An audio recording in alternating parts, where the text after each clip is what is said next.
மாண்புமிகு மூத்த உறுப்பினர் சொன்னார், அவர் கட்டின அந்த பாலம் நம்மளுடைய நிதியமைச்சர் சொன்னார், அதில் என்ன சிக்கல்கள் பிரச்சனைகள்னு. நான் நேற்றே அதை சொல்லிட்டேன். இந்த அவையில் ஆதாரத்துடன் இருந்தால் தான் சமைக்கணும்னு.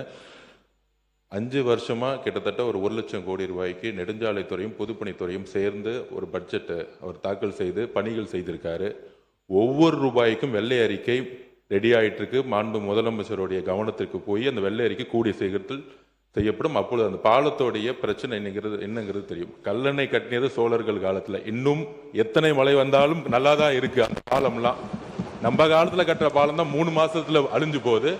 அதுக்கு வெள்ளை அறிக்கையில பதில் வருங்கிறத நான் பதிவு பண்ணி மானிய கோரிக்கை விவாதத்துக்கு நம்ம போகணுங்கிறத என்னோட தாழ்வான வேண்டும். பார்த்து நீங்க கட்டினது சரியில்லைன்னு சொல்லாத அளவுக்கு நீங்க பார்த்துக்குங்க, அவ்வளவுதான் சார். மாண்புமிகு பேரவைத் தலைவர்களே, கடந்த 5 ஆண்டு காலத்தில் கட்டி கொடுத்த வீடுகள் நிறைய இடத்துல இடிஞ்சு தொங்குது. அதை அந்த மக்கள்கிட்ட கேட்டால் தெரியும். ஆனால் நமது முதலமைச்சர் ஆட்சியில் கட்டி கொடுக்கிற வீடு இன்னொரு 50 ஆண்டுகளுக்கு ரொம்ப தரமாக இருக்குன்றதை தெரிவித்துக் கொள்கிறேன்.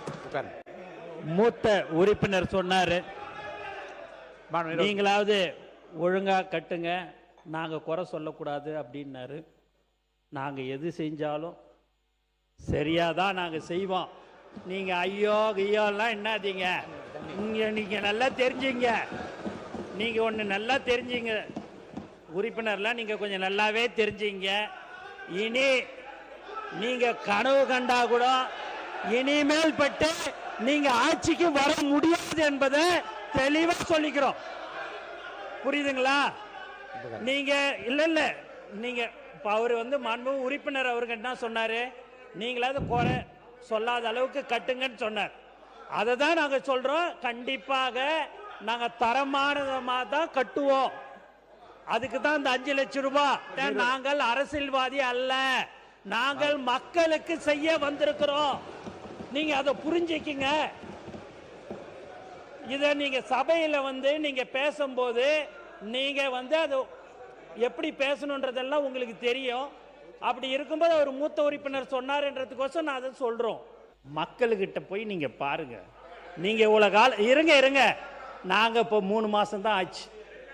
நாங்க போற இடம்லாம் என் அண்ணனை பார்த்துக்கோ, என் பிள்ளைய பார்த்துக்கோ, என் தம்பிய பார்த்துக்கோ அப்படின்றாங்க.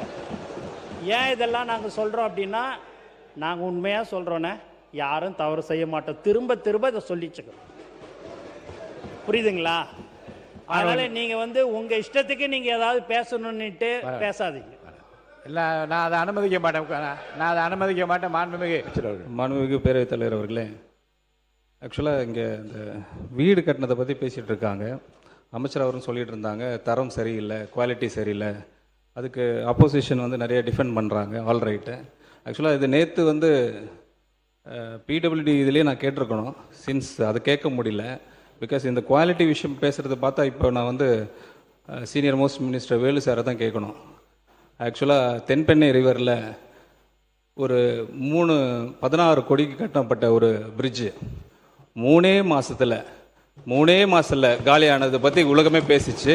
அது உங்களுக்கு தெரியும். அதில் நீங்கள் ஒரு ரிப்போர்ட் மாதிரி கொடுத்துருப்பீங்க. டிஸ்சார்ஜ் வேஸ்ட், அதனால் வாட்டர்ஸ் நிறைய வந்ததுனால 16 கோடியில் கட்டப்பட்ட அந்த ரிவர் மேலே கட்டின பிரிட்ஜு 3 மாதத்தில் டெஸ்ட்ராய் ஆனது. அந்த ஹிஸ்ட்ரி படிச்சிருக்கீங்க நீங்கள். அதை முதல்ல நீங்கள் தெரிஞ்சுக்கணும். இயற்கையினுடைய சேட்டம். இந்த டிசைன் மேலே, இன்ஜினியரிங் மேலே குறை சொல்ல முடியாதது. ஏன்னா கட்டினது 54.600க்கு, ஆனால் வந்த தண்ணி 3 லட்சம் கனஅடி தண்ணி. அப்படி இருக்கிற பொழுது அதை தாங்காமல் அந்த பாலம் போன்று என்பது இதே சட்டமன்றத்தில் ஏற்கனவே பதிவு செய்யப்பட்டிருக்கிறது. அதான் உண்மை நிலை. அதுக்குன்னு ஒரு குழு போடப்பட்டு அவர்களெல்லாம் கூட ரிப்போர்ட் கொடுத்தாங்க. இதில் டிசைனில் தப்பு இல்லை. இது மழை பெய்த காரணத்தினால் 3 லட்சம் கனஅடி தண்ணீர் தாங்குகிற திறன் இல்லாமல் பாலம் அடித்து போனது என்பதுதான் உண்மை. மூத்த உறுப்பினர் சொன்னார், அவர் கட்டின அந்த பாலம் நம்மளுடைய நிதியமைச்சர் சொன்னார், அதில் என்ன சிக்கல்கள் பிரச்சனைகள்னு. நான் நேற்றே அதை சொல்லிட்டேன். இந்த அவையில் ஆதாரத்துடன் இருந்தால் தான் சமைக்கணும்னு. 5 வருஷமாக கிட்டத்தட்ட ஒரு 1 லட்சம் கோடி ரூபாய்க்கு நெடுஞ்சாலைத்துறையும் பொதுப்பணித்துறையும் சேர்ந்து ஒரு பட்ஜெட்டை அவர் தாக்கல் செய்து பணிகள் செய்திருக்காரு.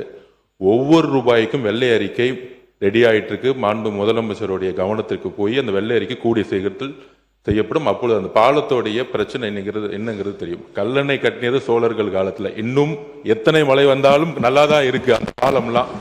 நம்ம காலத்துல கட்டுற பாலம் தான் 3 மாசத்துல அழிஞ்சு போகுது.